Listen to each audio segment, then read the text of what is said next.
Well, welcome, and thank you for joining today's workshop, Resumes and Cover Letters for Journalists. My name is Jackie Banks, and I'm the Arts, Media, and Marketing Advisor at the Colley Career Education Center. I would like to thank Journalism Program Director, Professor Sinderbrand, for being with us today. Professor Rebecca Sinderbrand joined the university following more than 2 decades in political and presidential journalism, spanning coverage of 6 presidential campaigns and 5 administrations.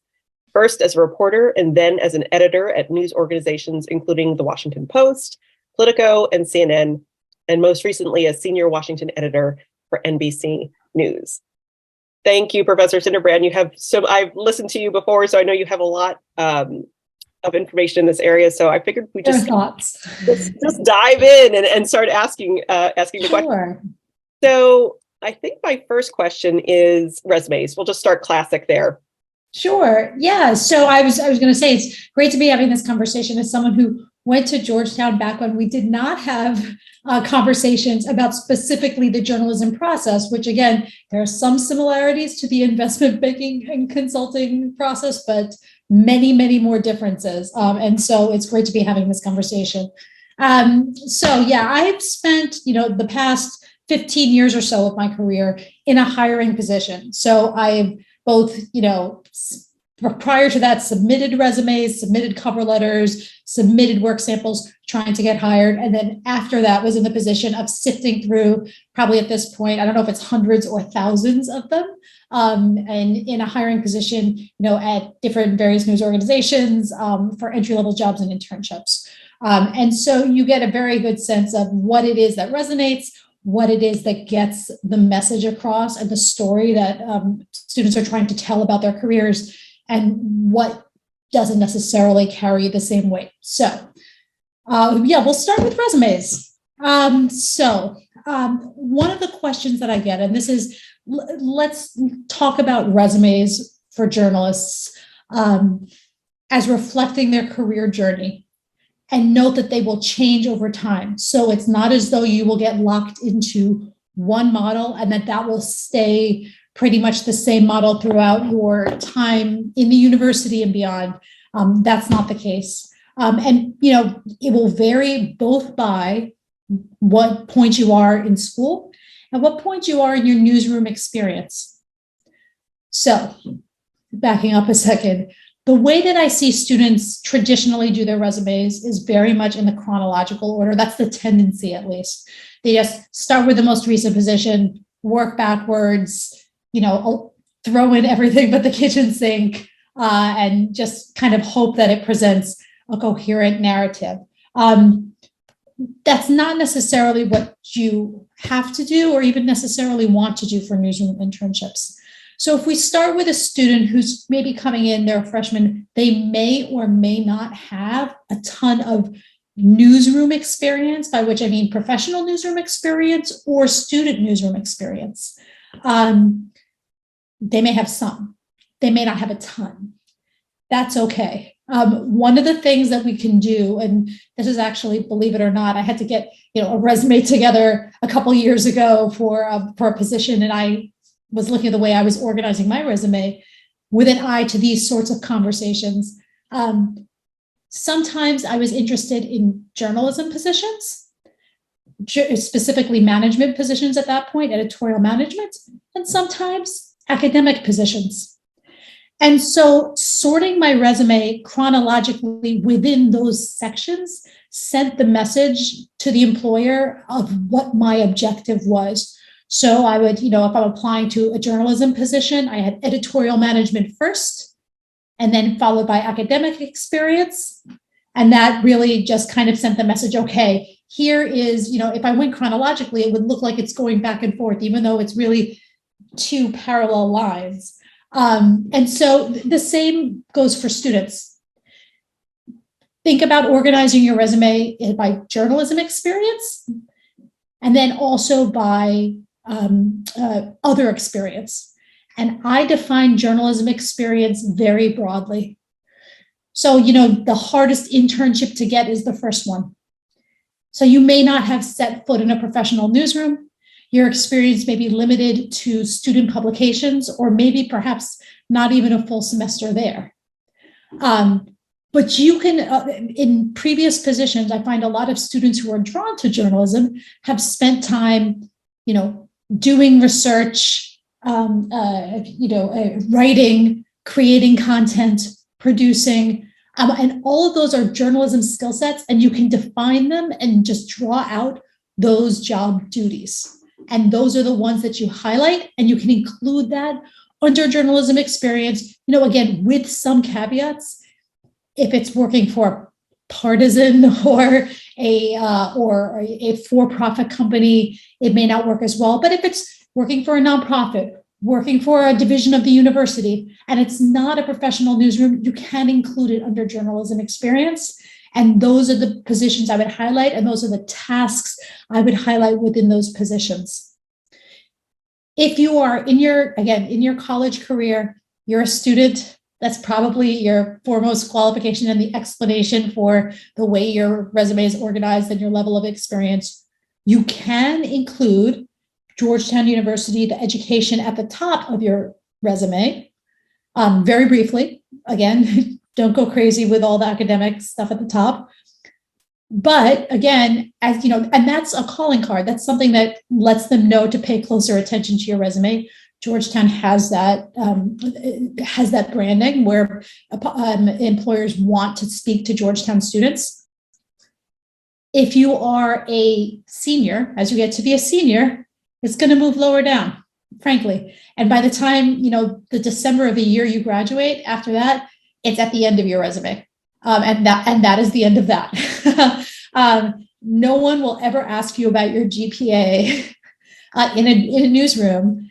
Following June of your senior year. It will never happen. Even before that, it won't happen, but certainly after that point, you can include it if you're proud of it, but fear not, the work samples will carry the day. So these are basics with resumes. We can go into more detail on, and we're going to get to this, I know, part of the conversation, certain red flags and language that you may want to leave out. These are more specifics, and I'll get into that a little bit later on.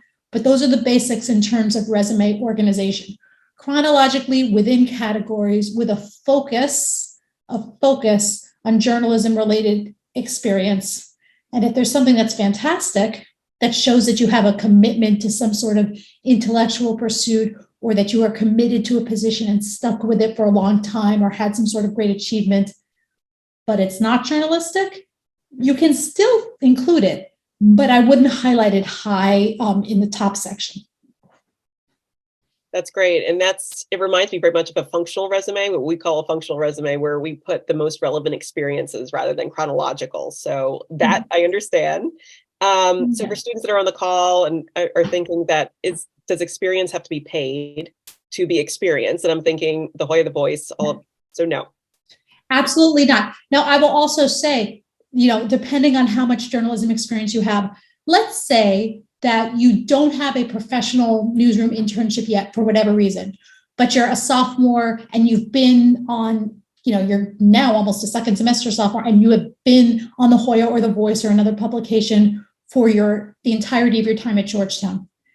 You've probably held a number of positions or reported a number of striking stories or stories that landed, had a number of achievements. There's some sort of progression you can show within that time period. So you can kind of stretch it out a bit so that you can treat each position that you've held. So if you are, say you're on the Hoya, you started out as a reporter covering news, then you started covering features. Then you became a deputy editor. You can break each of those out individually.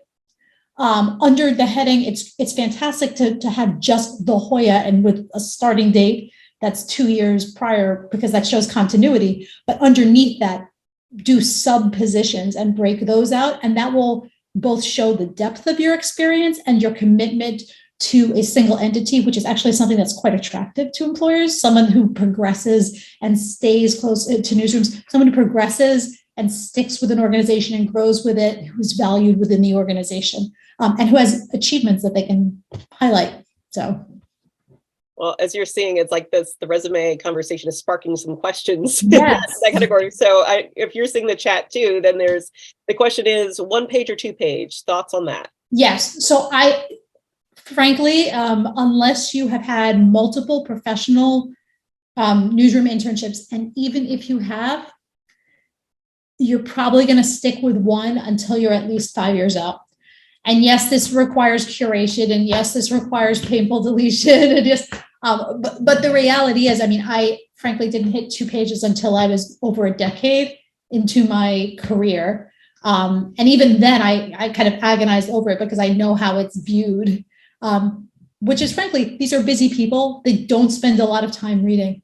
And if you have enough experience to fill 2 pages, then you have enough experience that some of these are fantastic highlights that are super grabby and can make for a superstar edited resume, and others that are perhaps a little more filler, and you can kind of condense or drop the filler and just have the most high impact resume possible. And that will actually get you further than a super lengthy one that people may not read all the way to the end to get to, you know, some of the fantastic gems that are buried in there. I mean, the secret of journalism, as you know, is just kind of boiling everything down. It's always easier to go long than short.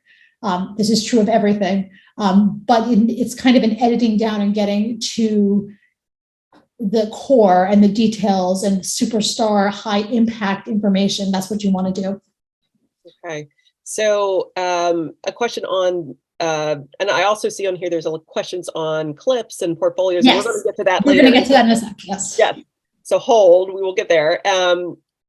Deleting past experiences. So this is often common for like first years, second years, who still might have experience and they want to land a role, but they feel like the last thing I had was maybe relevant is in high school. Thoughts? You're right. So once you hit your sophomore year, frankly, you're not really going to be including your high school experience anymore, tragically. If you have incredible superstar high school experience, you can leave it on for freshman year, but you want to start to condense it and drop it, eventually drop it. And by condense it, I mean, you're not giving it the same length and weight as you are the experiences that you've had more recently. And employers won't either. I mean, it's, high school journalism is great. Unless you won some sort of major national award, it's not,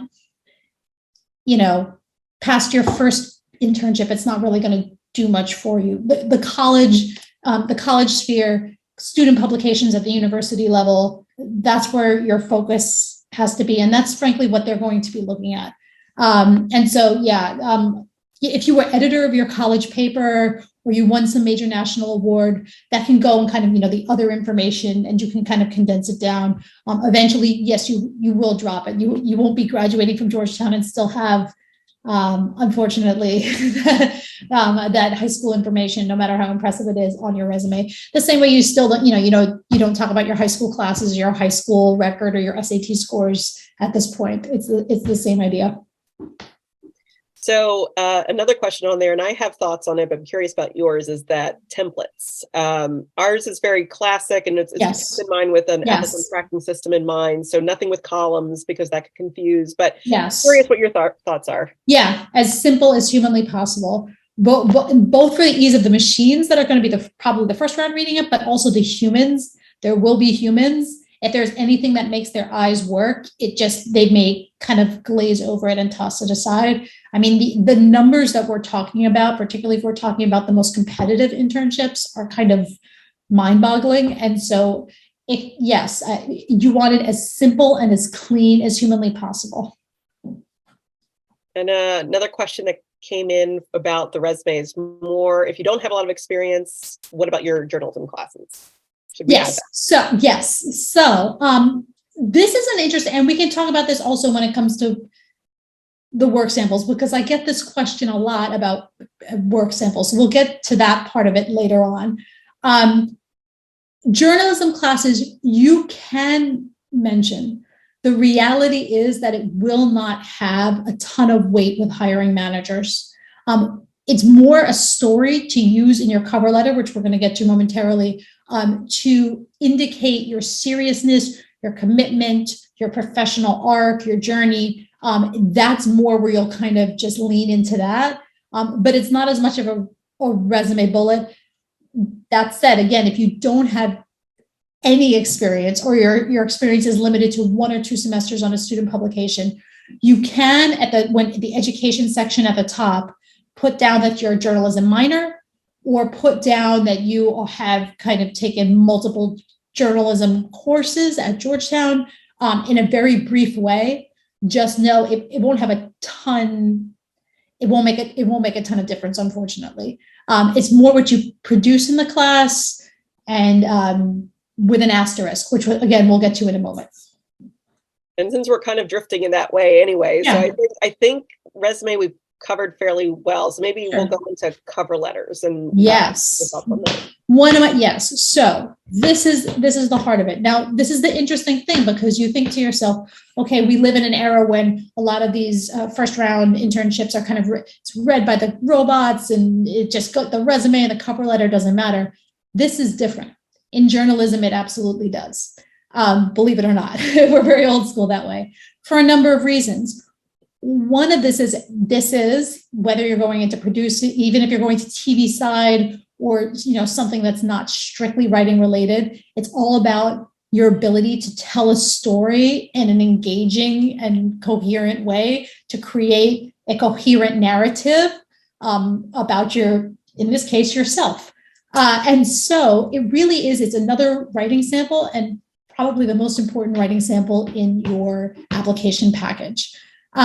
There is a kind of formula to it, but we'll talk a little bit about the ways you adjust it for every application. So the way these are the ones I've seen resonate, or these are the points I've seen people hit that tend to kind of get them a second look or include it in the conversation.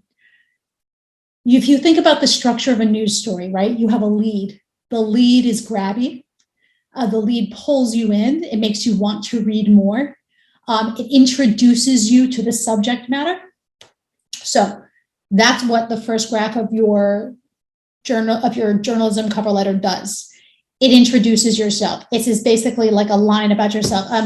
Again, not that this is terribly instructive, but I'm trying to remember. I'm reaching back for the mists of time to think of like the last cover letter that I wrote, a decade ago or something, or a decade or more.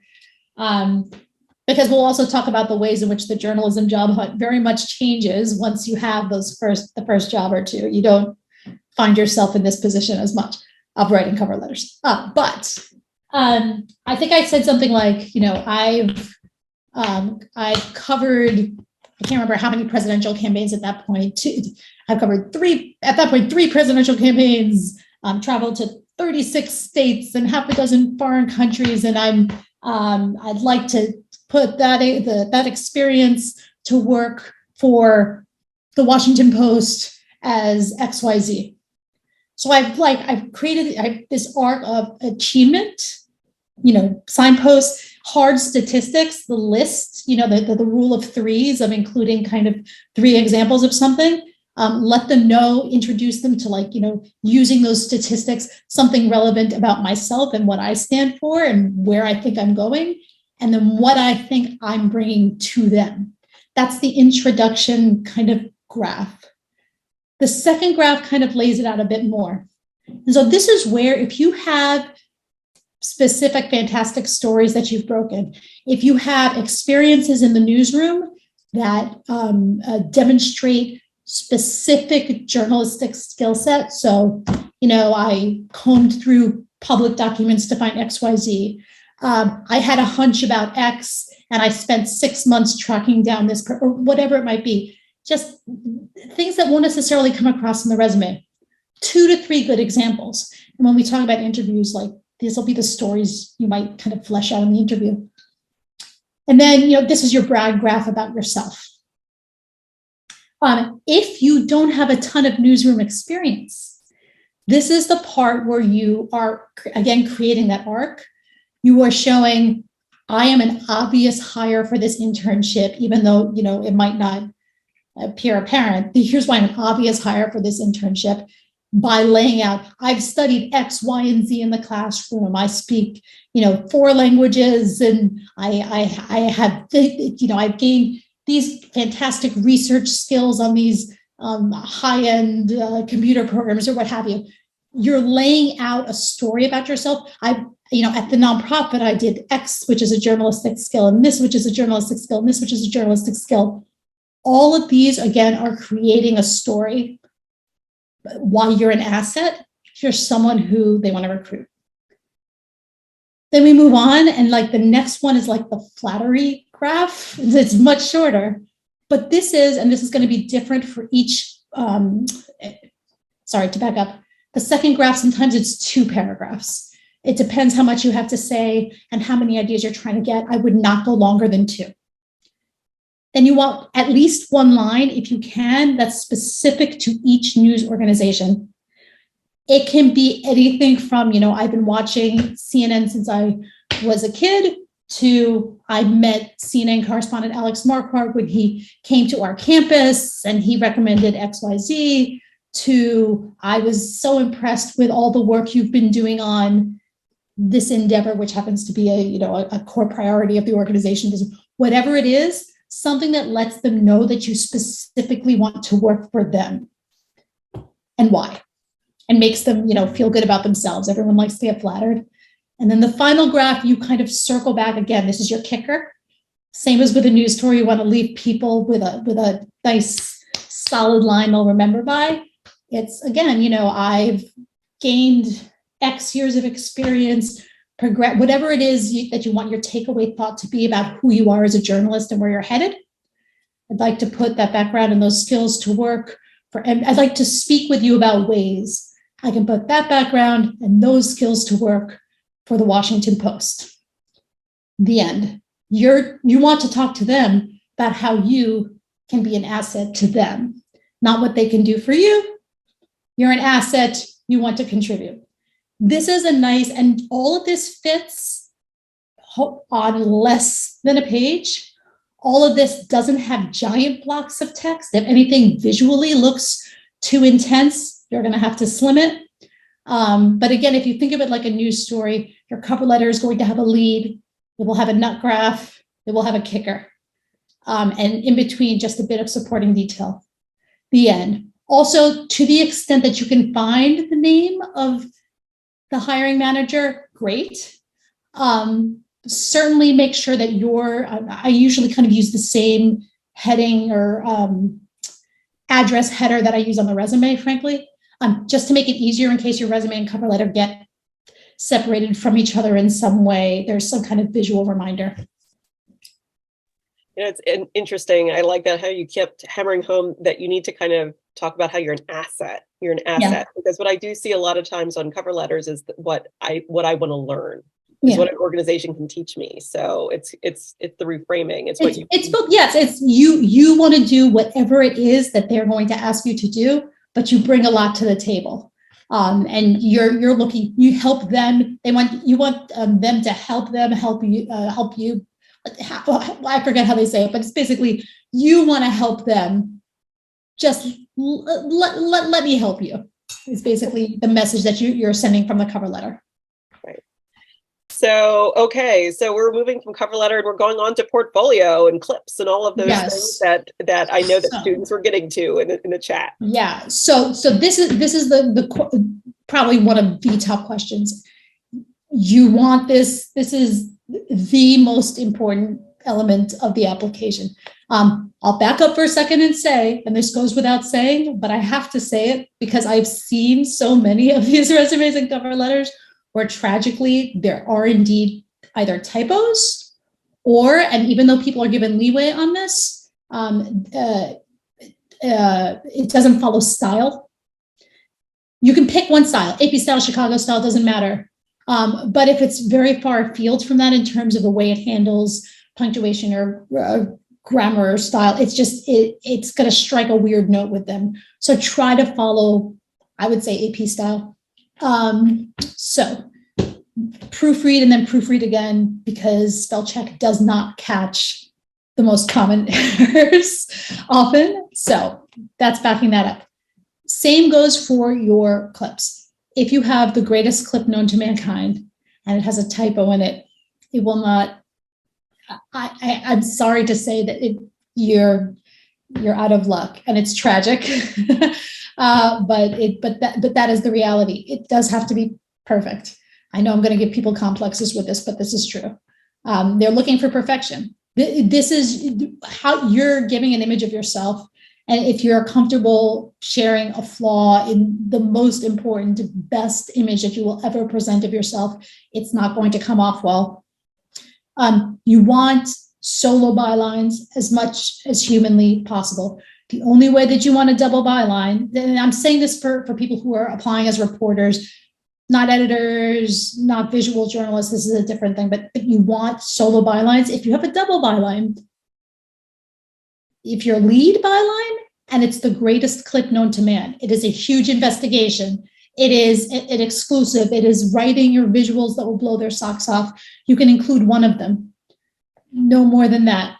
Otherwise, they start to question how much of the lift was handled by you, how much you were able to act independently and come up with story ideas on your own. That's one of the things that you want to have handy, both for the interview and the cover letter, hinting at yourself as a fount of ideas and potential stories. They're going to wonder how much of it is you and how much of it is your co-byline. Over the course of your career, you're going to have a mix, right? So as you are writing for student publications, you're going to keep getting clips in. And so you're going to keep shuffling the mix. You're going to have new favorites. You're going to have some clips which were fantastic in the beginning, but have now been superseded either because they're older or because you just have something that's a little bit better. I always say, you want to have something that shows your ability, one clip, if you can, depending on how many they give you, that shows your ability to write on deadline, because that is likely to be what they will ask you to do.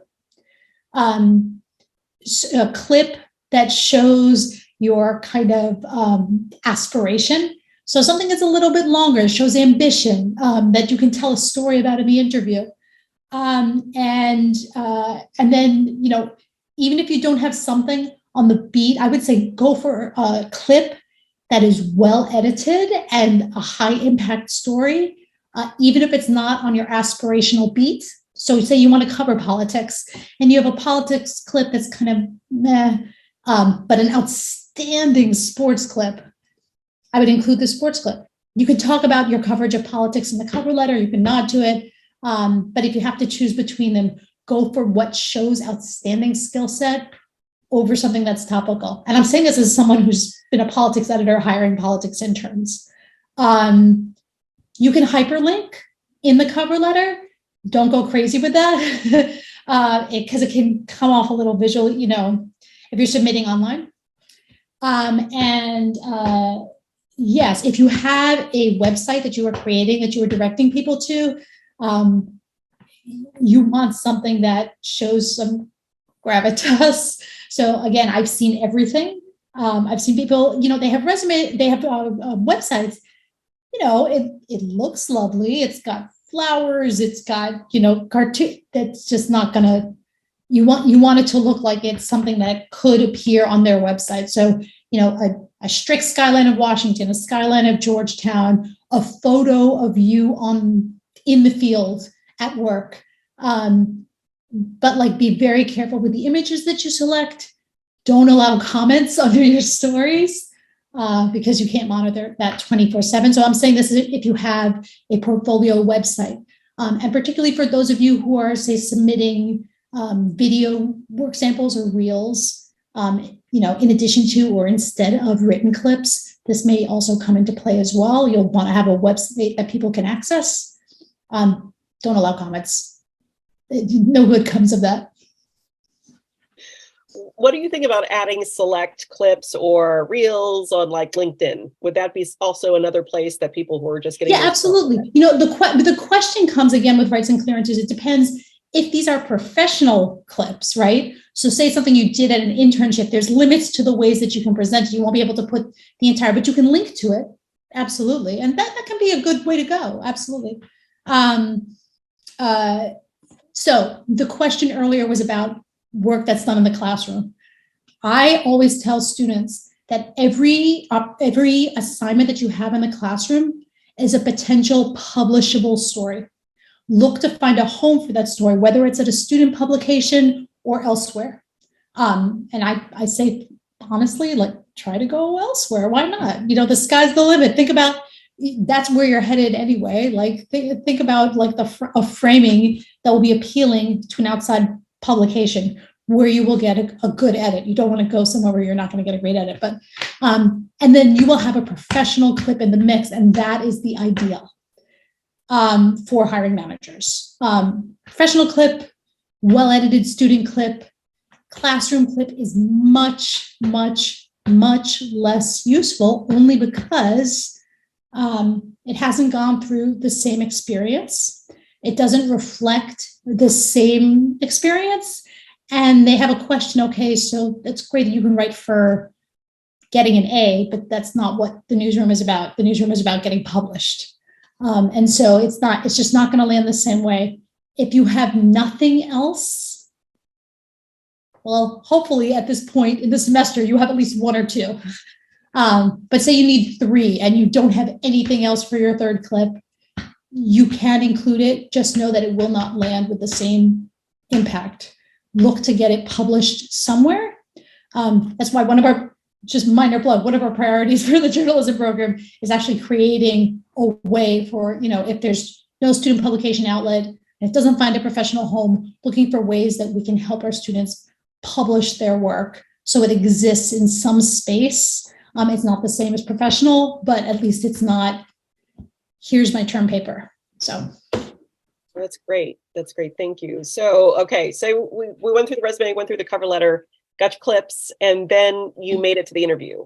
So, yes. All right. So we're now at the interview. So a couple of things. Two things to bear in mind. One is, and this is something that is frankly new over the past few years, so some of you may have experienced already. I was fortunate enough to come along in an era when this did not exist. There are now computerized interviews, as I'm sure you know, where they ask you a question, they record you for 90 seconds,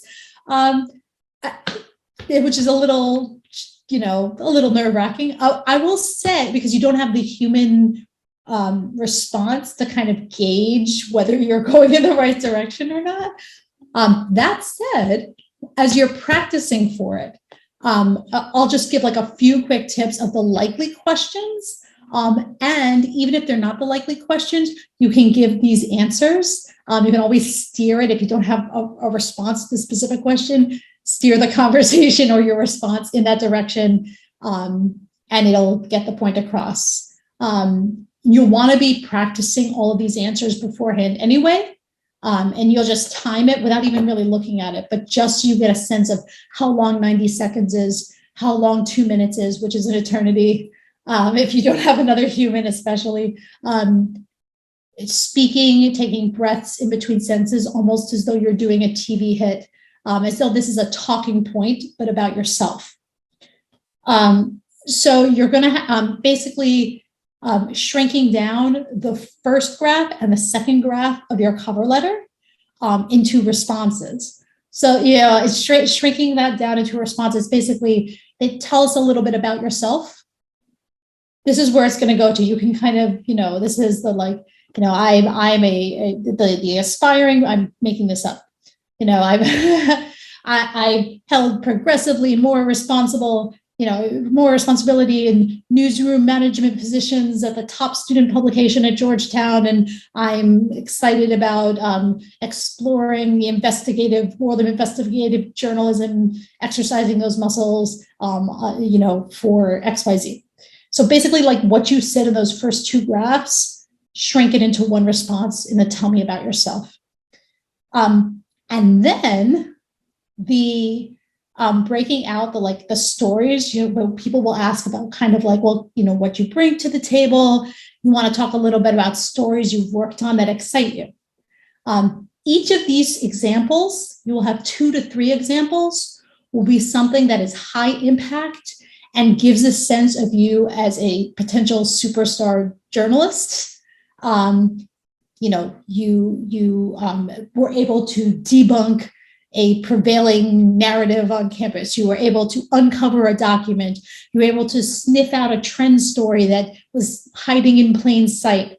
And you will kind of flesh that out slightly, but again, in a very tight and coherent way. And again, with the kind of multiple examples piled on each other briefly, so that it kind of gives anytime you can do kind of a list that hits the same point or hits with the same point here being your journalistic skill set in multiple ways, it has a higher impact. And if you have not had journalism experience, this is where you talk about the journalistic skill set that you have exercised at a nonprofit, at an academic department, and this is where you kind of lean into that experience. And yes, story ideas, very important. They are likely to ask, what stories would you want to cover? Come up with stories in advance that are both ambitious but specific, so achievable for someone at your stage, your stage of the career. So it's, you want to cover national politics, that's great. So come up with a specific national politics story that only you could cover, or that hasn't been covered. Again, do research to make sure it hasn't already been covered by someone on staff. Maybe it builds on something someone on staff has already done at their organization. The thing you don't want to happen is not having ideas or relaying ideas that indicate that you are not consuming their coverage. You want to reference their coverage wherever possible. Those two things, have 2 to 3 story ideas that you could complete on the job, at least one of them or 2 of them in your chosen beat. If you have these 3 elements in your back pocket, and you'll always be able to go back for more, I'm sure you'll leave lots on the cutting room floor that you wish you could talk about. But if you have those, you won't be at a loss, no matter what they ask you. Wonderful. So we kind of skipped a step before the interview part. You probably applied to something, so like an internship or job. So I wonder if you could riff a little bit on like those timelines and so what that might look like for undergrads and seniors when they're ready. So we're talking 2 timelines when we're talking about journalism jobs. So one of them is the timeline over the course of the year, and this is the fantastic thing about being at Georgetown and being in DC. You get 3 potential bites at the apple when it comes to getting the opportunity to work for some of the top news organizations in the country. So that's over the course of the year. So we'll talk about that. But then also over the course of your college career, you're probably starting out, not always, with a destination in mind. You may be just exploring and figuring out where it is you want to go. Those are kind of 2 different kinds of journeys. Sometimes I speak to students who they think they might want to go into television, they're not sure. They think they might want to explore a certain beat like sports or arts, they're not sure. And so they're using the internship experience to gauge their level of interest in going down that road. Others know for a fact, hey, I want to be at the Washington Post. I want to cover the White House for the Washington Post. And I want to map my path to get there by my, end of my Georgetown career, or at least be on the right track. So let's talk about the year first. We're in the fall right now. From late September to, mid-November or so, you have both the spring internship deadlines for many publications and networks, and also the earliest and most competitive summer deadlines. It's kind of insane. And if you are a senior who is looking to postgraduate fellowships at places like the New York Times or the Atlantic or elsewhere, the start of some of those, either the start of the application season or even some deadlines. It's a little bit all over the map, but you have to think of it in terms of the fall application season, which covers your spring and summer and postgrad experiences, is roughly from mid-September to mid-November. In the spring, you will again have, it's kind of rolling, but so for instance, CNN's internships will be posted, and that includes many of them which are essentially writing internships. CNN is multi-platform. In many ways, it functions like a newspaper competitor with the Post or the Times. Those listings will go up in January. They will be having interviews by February. And they will be making some of their earliest offers by late February and March. And that's for the summer. So then in the summertime, if you would like to do a fall internship, by the time July and August hits, the earliest of those have gone. If you're lucky, there might be an early September deadline, but by the time you get here, those positions may well be gone. We had an experience this year where a top employer actually pulled I couldn't believe they did this.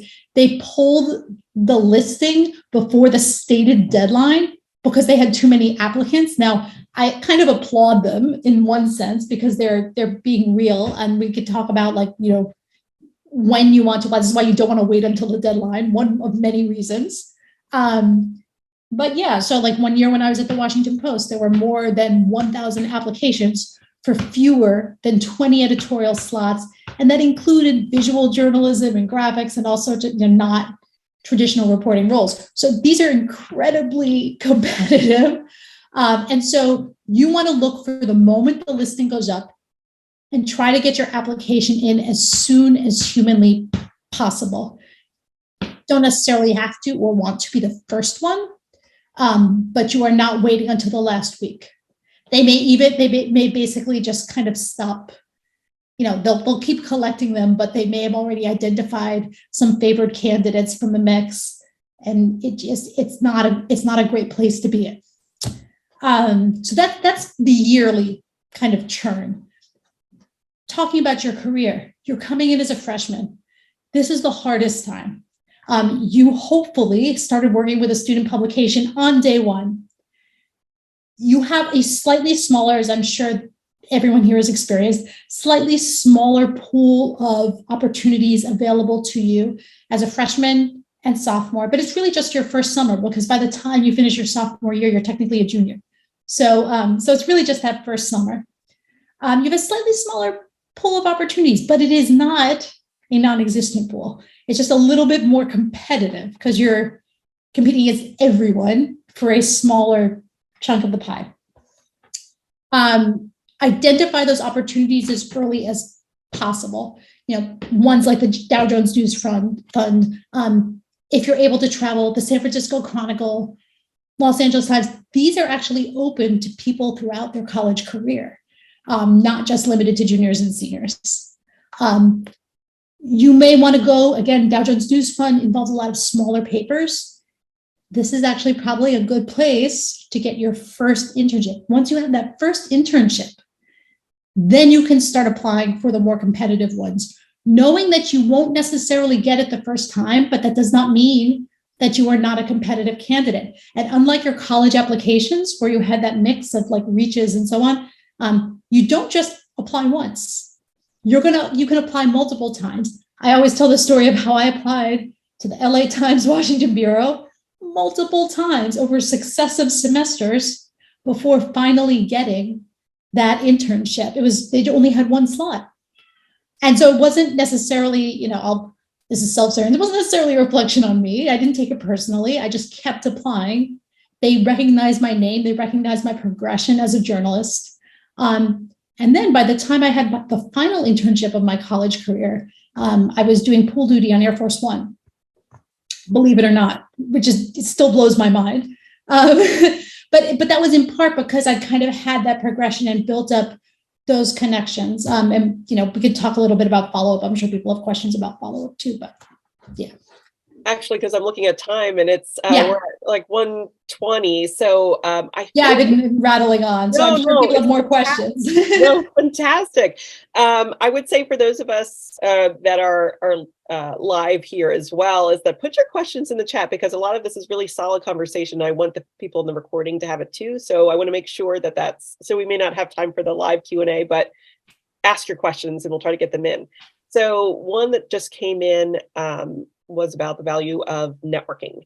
in journalism. So incredibly valuable, particularly if you're staying in Washington, which is the smallest small town ever. I still, in my career was dealing every day with former peers from La Jolla. And I mean, it's like, that's how small this town is, and people that I met on my first job. But beyond that, every person that you meet, and this is one of the reasons why one of our priorities in the journalism program is bringing all these top journalists to campus. Every person you meet is a potential entry point into the newsroom of your dreams. And the reality is that after your first, even in your first job, but let's leave the first job aside for a second, beyond that point, your best professional opportunities are likely to come, unfortunately, from your network. You're not going to necessarily find them from job. I mean, it's good to watch the job listings. Much of the time they've been filled by the time they're posted, and they're posted for various reasons. But you want people to, I mean, just to like, this is how I got my job at the Washington Post. It was someone that I had first met at a social occasion, talked to them about a job that it just, I wasn't necessarily really interested in. They weren't, necessarily thinking I was a great fit. And then 4 years later, they went to the Washington Post, and the Washington Post was looking for an editor, and they remembered me. And so I didn't ever actually even apply. There was no job listing. I mean, there was after I was hired. But this is, this is the way these systems tend to work. And there's a value to that. People can vouch for you. But even if they can't vouch for you, even if all you're doing is using the name in the subject line of your email to make a cold introduction to a hiring editor, they get thousands of emails each week. If they see a name they know in the subject line, and that gets them to open that email and see your name, there's value in that. So anytime we're bringing, in the next, couple of weeks alone, like Mark Leibovich is going to be here tomorrow, Maggie Haberman's going to be here in 2 weeks. These are fantastic journalists and also fantastic humans. We've had a parade of reporters coming through here. Come meet them. I cannot tell you how valuable the face-to-face interaction is. They're incredibly generous with their time, but also incredibly generous with making those connections. Not to volunteer them, but. No, that's wonderful. So few things. So I'm wondering, we were talking about beforehand about common mistakes, unintentional red flags, follow-up guidance, and just knowing that we're like where we are in time. So I would say like kind of beyond the type of issue and the writing too long issue.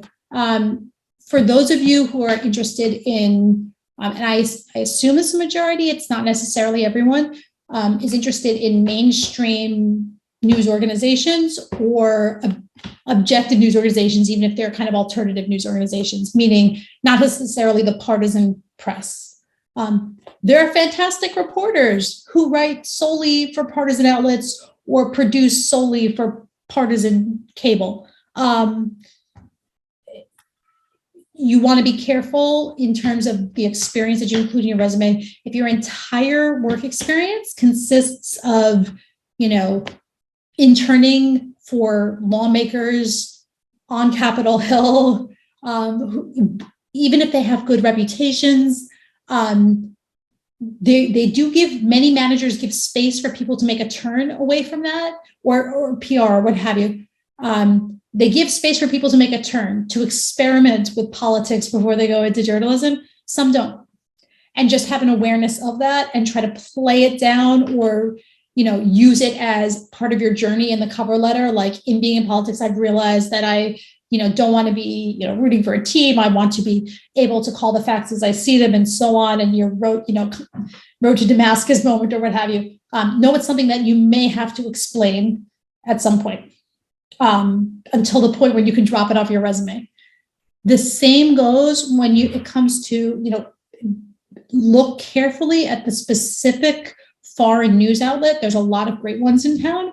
There are also some that are funded by foreign governments and that don't necessarily have the same sort of standards with regard to free speech and so on that are prevalent in US media. And those are things you might have to explain. So for instance, RT. For many years, they were offering extremely fantastically paying positions for entry-level journalists. It's a red flag on the resume. It's something that people have to explain. And so it's, again, you have to go on a case-by-case basis, do your research. It's the BBC, you don't have to explain.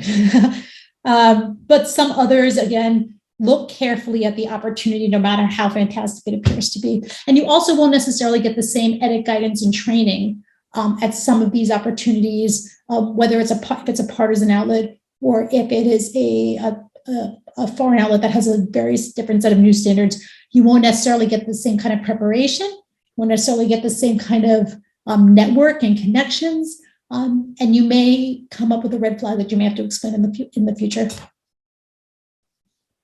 Great.